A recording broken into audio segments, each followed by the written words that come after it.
अस्सलाम वालेकुम जी। मैं Shujaat Ali medical lectures bye Shujaat से, और आज हम टॉपिक डिस्कस करने जा रहे हैं, उसका नाम है blood physiology. A very interesting topic to discuss physiology wise. So सबसे पहले जब हम ब्लड का नाम लेते हैं हमारे जहन में एक पॉइंट आता है कि ये क्या चीज है, ये किससे मिलकर बना हुआ है। So blood is basically a specialized connective tissue, a specialized connective tissue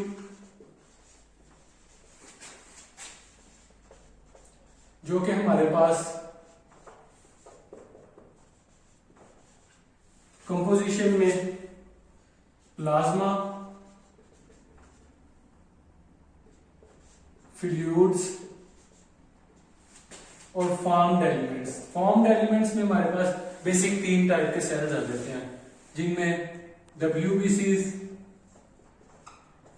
RBCs और प्लेटलेट्स आ जाते हैं। और ये ब्लड ही है जो हमारी आर्टरीज में एक मीडियम प्रोवाइड करता है कि जब nutrients go and run in our arteries, provide a medium for circulation.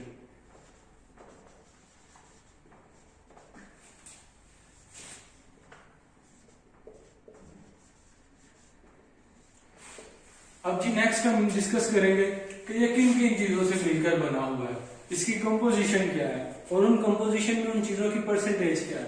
So let's erase this to discuss the percentage of blood, discuss the composition of blood कि ये किन किन चीजों से बना हुआ है। सो जनाब कंपोजिशन में हमारे पास 2 चीजें आ जाती हैं इन कंपोजिशन। पहली जो चीज है वो हमारे पास है फॉर्म्ड एलिमेंट्स। फॉर्म्ड एलिमेंट्स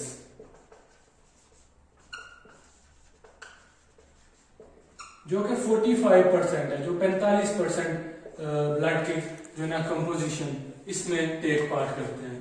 और उन फॉर्म्ड एलिमेंट में हमारे पास WBCs, RBCs और प्लेटलेट्स आ जाते हैं।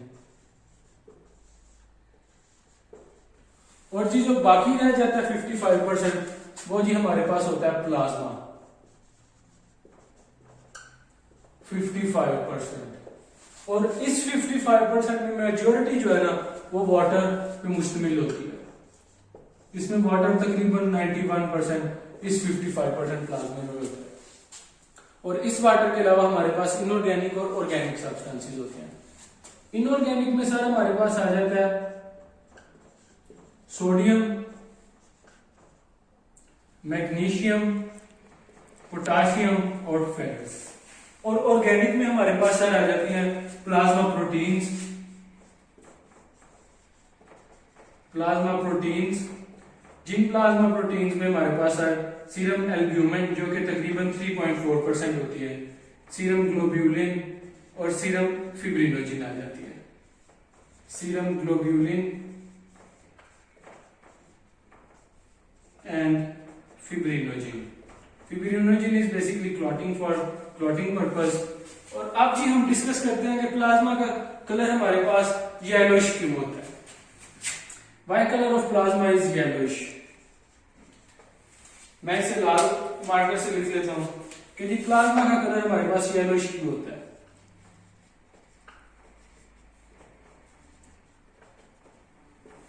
तो सर ये बेसिकली हमारे पास कैरोटिनॉइड्स होते हैं, बिलीरुबिन होती है जो इसे येलोइश पिगमेंट प्रोवाइड करती है, और ज़ैंथोफिल्स होते हैं जो कि प्लाज्मा को इसका येलोइश कलर प्रोवाइड कर देते हैं जी।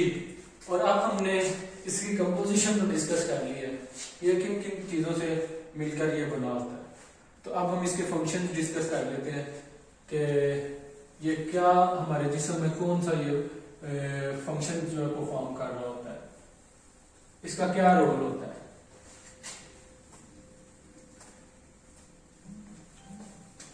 सो इसके बेसिक मेजर जो फंक्शंस है ना ब्लड के, वो हमारे पास 5 है, जिनमें नंबर 1 पॉइंट हमारे पास है रिस्पिरेटरी फंक्शन, जो कि प्राइम इंपॉर्टेंस है when we are going to discuss its functions.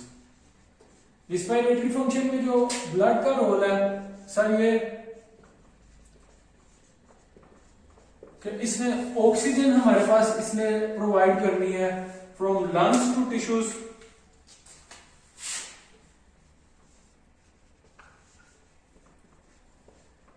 और कार्बन डाइऑक्साइड सर इसने ट्रांसपोर्ट करनी है फ्रॉम टिश्यूज टू लंग्स। हमारे टिश्यूज से ये कार्बन डाइऑक्साइड अपटेक करेगा और देन ये लंग्स तक लेकर जाएगा।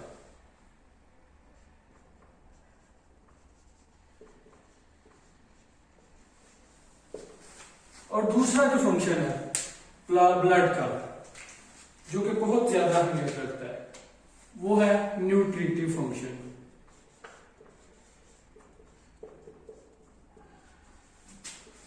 न्यूट्रिटिव फंक्शन के साथ जो हमारे गैस्ट्रोइंटेस्टाइनल ट्रैक्ट में हमारी स्मॉल इंटेस्टाइन, लिवर, स्टमक, जो भी एक्टिविटीज हमारे हो रही होती हैं, ये उनको रेगुलेट करता है और न्यूट्रिएंट एब्जॉर्ब करता है, और देन इनको सारे जिस्म में ये ट्रांसपोर्ट करता है। एब्जॉर्प्शन ऑफ न्यूट्रिएंट्स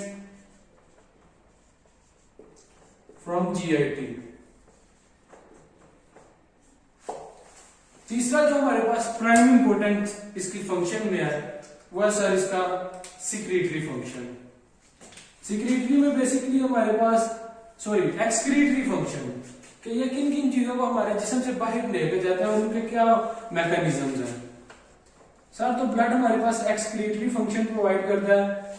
मेजर जो इसका एक्सक्रीटरी फंक्शन और एक्सक्रीटरी रोल है वो हमारे पास है जी किडनीज में,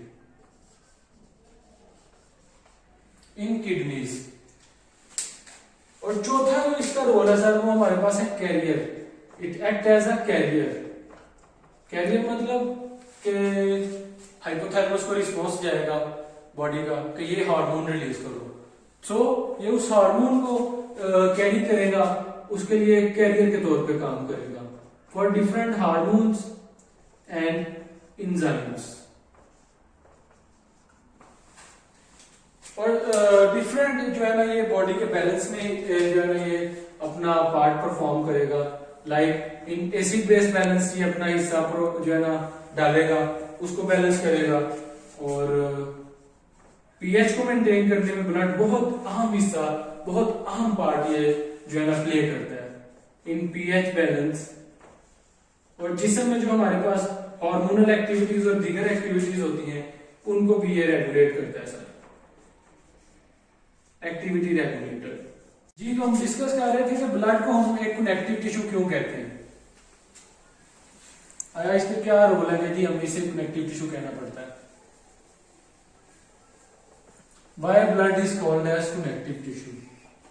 तो कनेक्टिव टिश्यू सर हम इसको इसलिए कहते हैं कि ये कनेक्ट करता है हमारे डिफरेंट बॉडी पार्ट्स और बॉडी ऑर्गन्स को, और उनके दरमियान एक ट्रांसपोर्ट का काम करता है। सो इस वजह से इसे कनेक्टिव टिश्यू कहते हैं। और इसकी जो ओरिजिन है वो मेसोडर्मल है, जो कि एक और मेजर रोल जो है ना परफॉर्म करती है इन इट्स ओरिजिनेशन टुवर्ड और कॉलिंग ऑफ कनेक्टिव टिश्यू के ब्लड को हम कनेक्टिव टिश्यू कहें। अब सर हम डिस्कस कर लेते हैं कि ब्लड बनता कैसे है। तो हमारे पास बेसिकली ब्लड स्टेम सेल्स होते हैं,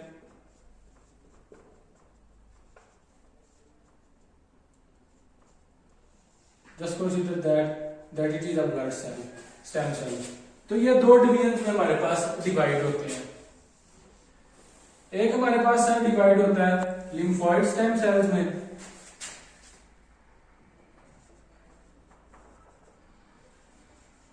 और दूसरा हमारे पास डिवाइड होता है माइलॉइड स्टेम सेल्स में।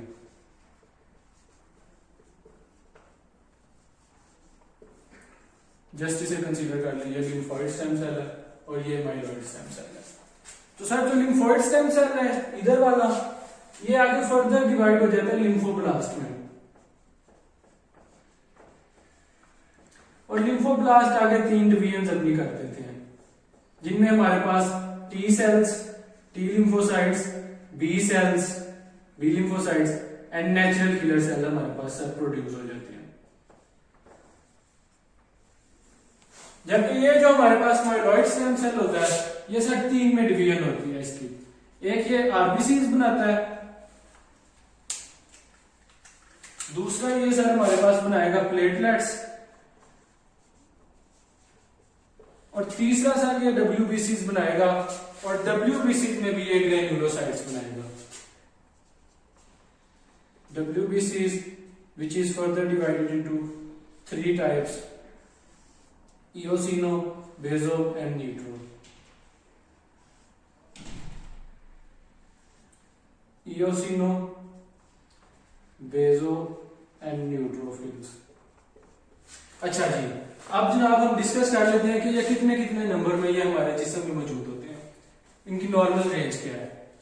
तो सर जो हमारे पास आरबीसीज की नॉर्मल रेंज है सर, इन मेल ये 4.5 टू 5.7 तक मिलियन, 5.7 मिलियन पर माइक्रोलीटर तक भी ये नॉर्मल है। मिलियन पर माइक्रोलीटर ये इनकी नॉर्मल रेंज है।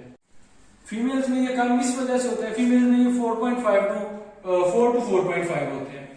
फीमेल में 2 वजह होती है, एक तो मेंस्ट्रुअल साइकिल होता है और दूसरा एस्ट्रोजन हार्मोन होता है जो कि एक्सप्रेसेंट का काम करता है, जिस वजह से इनके हार्मोन, इनका ब्लड सेल पर माइक्रोलीटर कम होता है।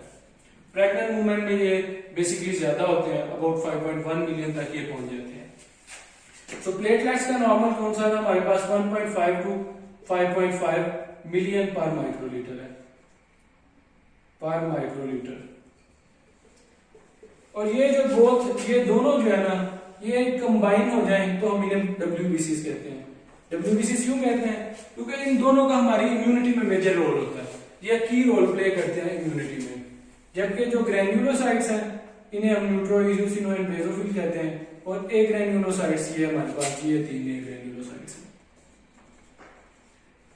और ग्रेन्युलोसाइट्स में मेजर पोर्शन जो है ना WBCs का, वो इन पे मुश्किल होता है। अबाउट 60 टू 70% जो है ना ग्रेन्युलोसाइट्स होते हैं, और उस 60 टू 70% में भी न्यूट्रोफिल्स हमारे पास मेजॉरिटी में होते हैं, और जो रिमेनिंग हमारे पास 30 टू 40% है वो हमारे पास सर होएगा ए granulocytes in WBCs।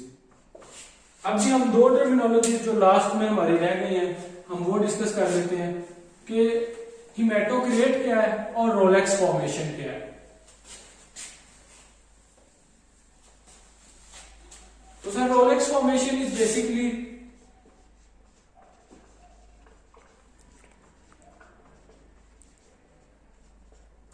aggregation of cells. The cells may be WBCs upon one another. It is a Rolex formation. Like if we have this cell, it will aggregate and form a collection. That is known as a Rolex formation. और haematocrit हमारे पास sir ये basically percentage of blood cell जो कि हमारे पास होती है।